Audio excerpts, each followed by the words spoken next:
jam. That's my jam. Okay. Imposter syndrome. What is it and why do I feel it? If you've ever felt like a fraud or that you don't deserve your success because you aren't qualified or good enough, then this episode is for you. Today, I'm going to give a brief history and break down what imposter syndrome is, why we feel it, and 3 questions that you can ask to overcome it. What is imposter syndrome? Imposter syndrome is exactly what's kept me from making this next episode for 3 months now. At first, it was like, I don't know,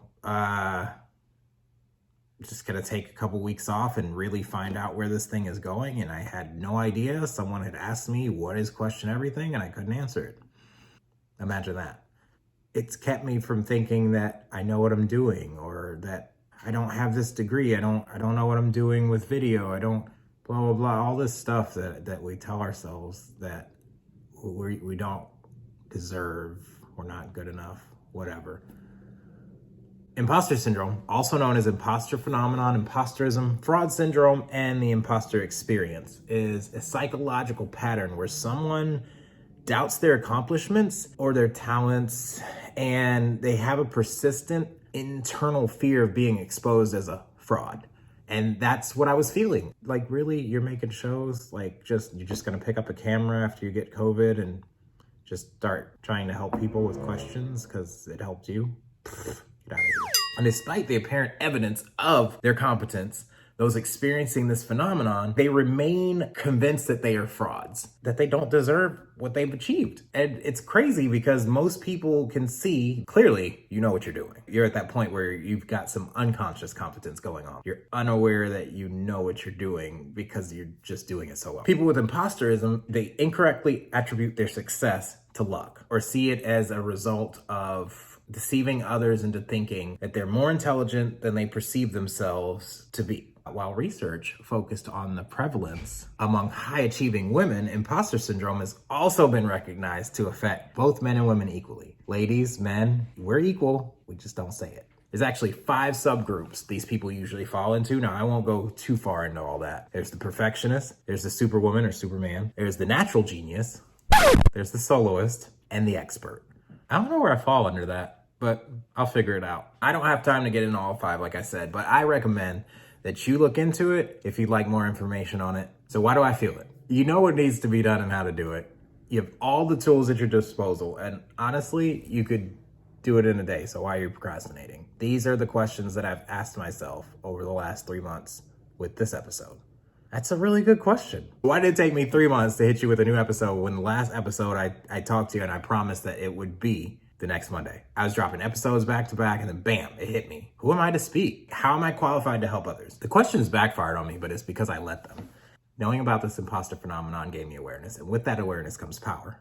The power to choose if I'm gonna live by these thoughts or see them for what they truly are and let them go. I'm the only one that can make that choice though. No one can make it for me. Obviously, I made the choice to continue despite feeling like I'm not qualified, and I continue to educate myself and try to surround myself with like-minded people. The more I do this, the more I realize that just like the most successful people I know and look up to, I suffer from a human condition. Some days I can feel like a superhero, and other days I feel like a con artist.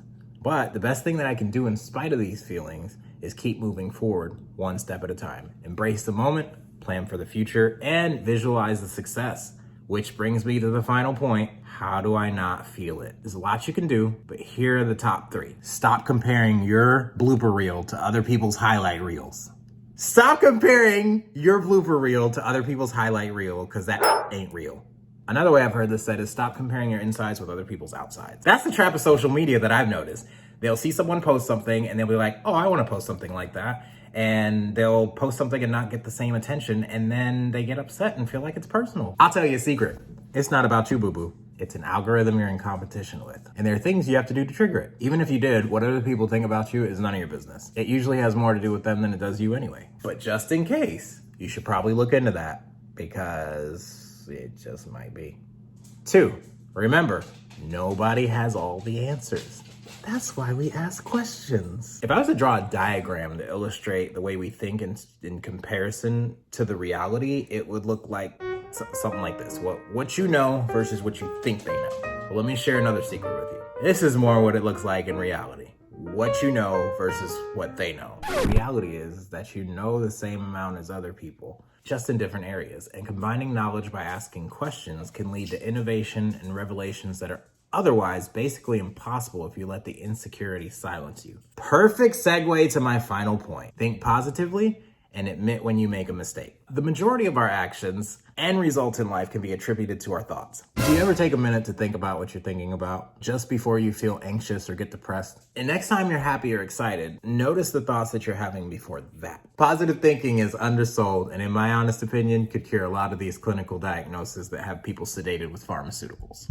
Admitting when you make a mistake is similar to asking the question in a classroom that everyone else was afraid to ask, but it actually ends up helping others out. What I mean by that is humility looks much better and is more likely to attract people than an egomaniac who is never wrong and knows it all. You can see the insecurity in that on full blast. Like, you're not fooling anyone. When you're humble, you're no more than what you really are, and you're not less than who you are. You just are you.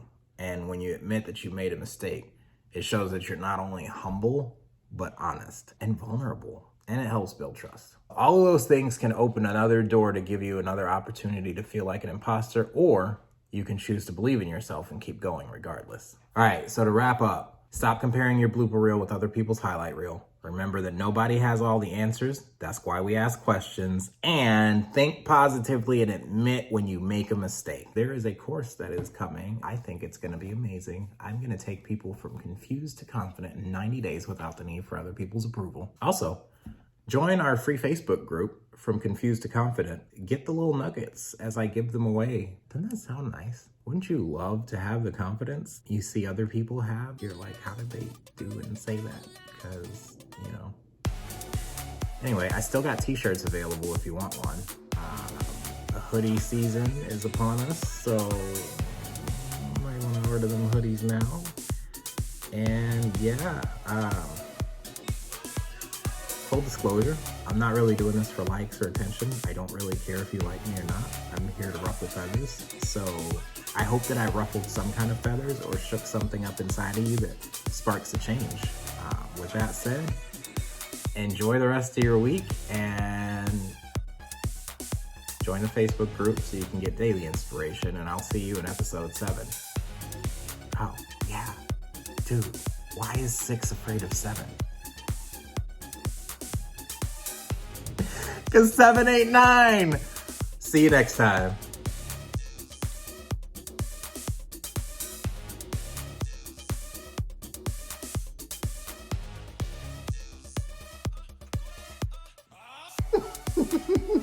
I did it, babe. I recorded episode 6. It's going to be all over the damn place, but I did it.